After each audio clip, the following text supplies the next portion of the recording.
السلام علیکم۔ گوہر شاہی مرحبا۔ اللہ نے قرآن مجید میں سورہ نمبر آل عمران آیت نمبر 103 میں اپنے بندوں سے کیا فرما رہا ہے سنیں۔ ہمیں جو گوہر شاہی سرکار سے اور سیدی جی سے جو تعلیم ملی ہے میں آپ لوگوں کو سامنے بیان فرما رہا ہوں۔ بسم اللہ الرحمن الرحیم۔ وَاعْتَصِمُوا بِحَبْلِ اللَّهِ جَمِيعًا وَلَا تَفَرَّقُوا وَاذْكُرُوا نِعْمَتَ اللَّهِ عَلَيْكُمْ إِذَا كُنْتُمْ أَعْدَاءً فَأَلَّفَ بَيْنَ قُلُوبِكُمْ فَأَصْبَحْتُمْ بِنِعْمَتِهِ إِخْوَانًا وَكُنْتُمْ عَلَى شَفَا حُفْرَةٍ مِّن نَّارٍ فَأَنقَذَكُم مِّنْهَا كَذَلِكَ يُبَيِّنُ اللَّهُ لَكُمْ آيَاتِهِ لَعَلَّكُمْ تَهْتَدُونَ۔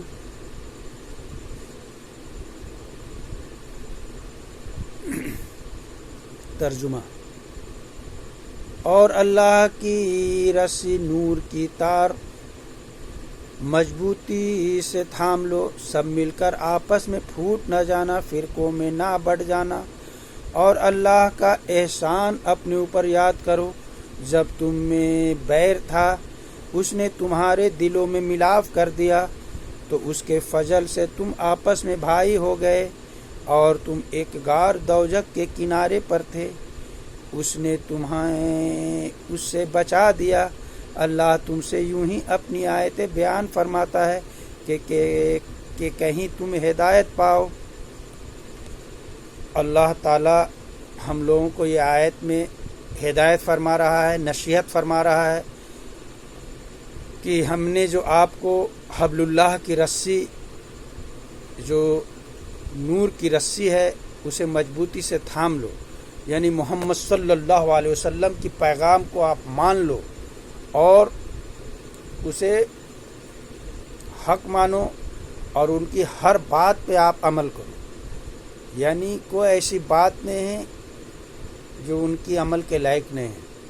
حبل اللہ کی رسی یعنی اللہ کی نور کی رسی، نور کی تار، اس سے بڑی بات کیا ہو سکتا ہے جو اوپر سے آیا ہے اور آ رہا ہے۔ تو ہم لوگوں کو کس کے ذریعے نور ملا؟ محمد صلی اللہ علیہ وسلم کے ذریعے۔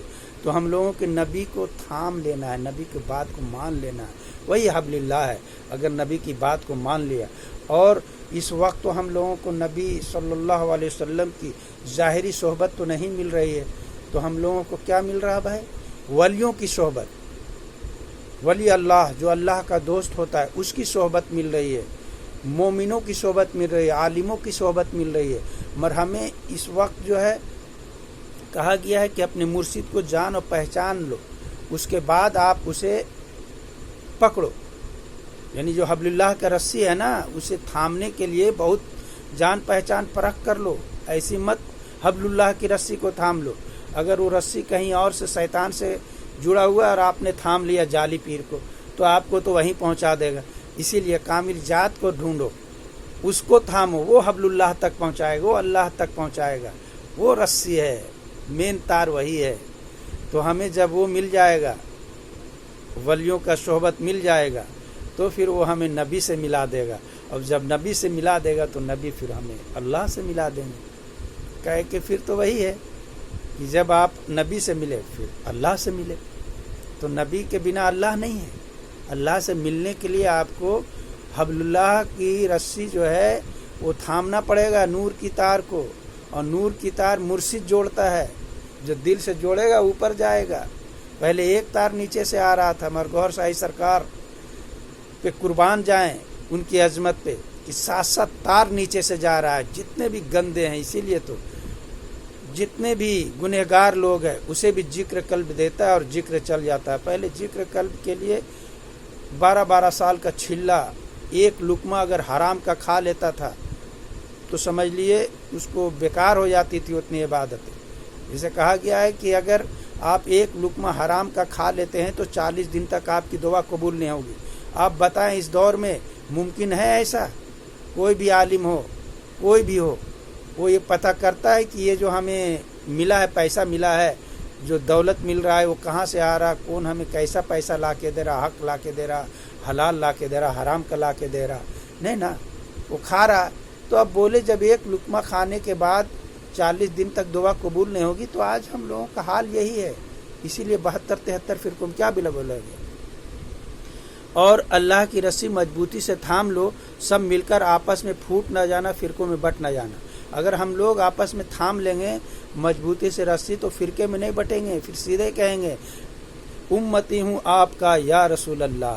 پھر یہ نہیں کہیں گے کہ ہم یہ ہیں یعنی دیوبندی ہیں, وہابی ہیں, بریلی ہیں, شلفی ہیں, یعنی جو بھی فرقے ہیں فرقے کا نام نہیں لیں گے. شیعہ ہیں, سنی ہیں, نہیں بولیں گے, سیدھے بولیں گے کہ آپ کا امتی ہوں یا رسول اللہ. جب محمد صلی اللہ علیہ وسلم تشریف لائے تھے اس ٹائم امتی تھا یا منافق تھا جو دل میں بغض رکھتا تھا, یا جس کا کلمہ تو پڑھ لیا تھا, جو ہے بدن عمل نہیں کرتا تھا اور دل میں بھی یہ رہتا تھا یعنی بغض کینہ, تو وہ خارجین کہلائیں, وہ تو ایمانی سے خارج ہو گیا.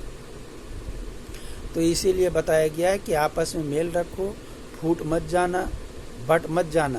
فرقہ صحیح نہیں ہوتا ہے تو آپ مومن بنیں, اور مومن بننے کے بعد پھر امتی بنیں گے. جب تک مومن نہیں بنیں گے امتی بھی نہیں بنیں گے. یعنی کامل ذات, کامل مسلمان بننا ہوگا تب. اور اللہ کا احسان اپنے اوپر یاد کرو, یعنی نبی جو بھیجا گیا یہ بہت بڑا ہم لوگوں کی نعمت ہے. یاد کریے جب تم میں بیر تھا, یعنی ہم لوگ آپس میں لڑتے تھے قبیلہ, اس نے تمہارے دلوں میں ملاپ کر دیا, یعنی ہم لوگوں کو ملا دیا. اس کے فضل سے تم آپس میں بھائی ہو گئے, یعنی دشمن تھا وہ بھائی ہو گیا. یعنی مومن بھائی ہوتے ہیں. اسی لیے کہا گیا ایک ہی صف میں کھڑے ہو گیا ہے محمود ایاز, نہ کوئی بندہ رہا نہ کوئی بندہ نواز. تو جب آدمی چھوٹا بڑا, مالک بھی نوکر بھی ایک ہی صف میں کھڑا ہو گیا تو اللہ کے حضور سب بندہ ایک ہے, وہاں ایک کر دیا. اسی لیے چھوٹی بڑی سب کو ایک کر دیا, آپس میں بھائی ہو گئے. اور تم غار دوزخ یعنی آپ جہنمی تھے, کنارے پر کھڑے تھے, یعنی کام ہی ویسا کر رہے تھے, تو اس نے تمہیں اس سے بچا دیا, یعنی نعمت دے دیا. محمد صلی اللہ علیہ وسلم آئے, ہم لوگوں کو بچا لیا, ورنہ ہم لوگ تو بس وہی تھے, اسی پر تھے, دین میں بگاڑ آ گئی تھی, بچا دیا. اللہ تم سے یوں ہی اپنی آیتیں بیان فرماتا ہے کہیں تم ہدایت پاؤ. جب اللہ تعالیٰ ہدایت دینا چاہتا ہے تو ایسی نعمت بھیجتا ہے. تو اسی لیے جب اس وقت ہم لوگوں کو ولی اللہ کامل ذات مل جائے تو پھر اس کو ٹھکرائے نہیں. اس وقت گوہر شاہی سرکار جو ہم لوگوں کو ملا ہے, لوگ اس کے بہت مخالفت کرتے ہیں, ان پہ بہت سارے فتویٰ لگاتے ہیں. تو آپ بتائیں کہ سرکار کے اوپر فتویٰ لگا تو کیا لگا؟ ارے جب نبی محمد صلی اللہ علیہ وسلم کو لوگوں نے ٹھکرا دیا, بڑے پیر دستگیر قطب رقیب نقیب رضی اللہ تعالیٰ عنہ کے اوپر فتویٰ لگا 500, بولے اس ٹائم کا کیسا عالم ہوگا جو غوث پاک رحمۃ اللہ علیہ کے اوپر 500 فتویٰ لگایا. تو ارے گوہر شاہی اس سرکار کے اوپر اگر فتویٰ لگا رہا ہے تو کون سی بڑی بات ہے. عالموں کی یہ فطرت رہی ہے کہ بس حق میں یہ کرنا, ٹانگ اڑانا. اگر مولانا روم ان کو اگر تبریز نہیں ملتا, شمس تبریز رحمۃ اللہ علیہ, تو کیا بولا کہ وہ ایک مولوی تھا, کچھ نہیں تھا. اب جب مولانا روم کو مل گیا شمس تبریز رحمۃ اللہ علیہ تو کیا بات ہے. دیکھیں ان کی, دیکھیں پھر عظمت اور کیسی کیسی بات ہے. ان کے اوپر فتویٰ لگائیے مولانا روم کے اوپر میں کہ اپنے مرشد کے بارے میں کیا کیا کہا ہے. تو دیکھیں اس وقت میں جو اتنا فتنہ بڑھا ہوا ہے, فتنے پہ نہ جائیں. اور ہمیں چاہیے کہ اللہ کا جو کلام ہے, یہ جو ہم نے بیان کیا ہے, حبل اللہ کی رسی کو مضبوطی سے تھام لیں. آئیں کوئی کامل ذات کو آپ تھام لیں. اگر کہیں نہیں ملتا ہے تو گوہر شاہی سرکار کے آ جائیں قدموں میں اور ان کی تعلیم حاصل کریں. اس وقت الرا ٹی وی پہ نمائندے یونس الگوہر سیدی جی جو ہے بیان فرماتے ہیں, رات 3 بجے سے 5:30 بجے صبح تک آتے ہیں. ان کی روحانیت سنیں, جو بھی دین کی سے جڑا ہوا سوال ہے وہ پوچھیں, آپ کو حق اور باطل کی پہچان ہو جائے گی. میں کیا بتاؤں, سمجھدار ہے سب انسان ہیں. آپ کو اپنی قبر میں جانا ہے, مجھے اپنی قبر میں جانا ہے, مجھے جواب دینا ہے, آپ کو اپنا جواب دینا ہے. ہم تو یہی کہیں گے کہ جو حق ہے اس کی تلاش کریں, دیکھیں, سوچیں, آئیں. گوہر شاہی مرحبا. السلام علیکم.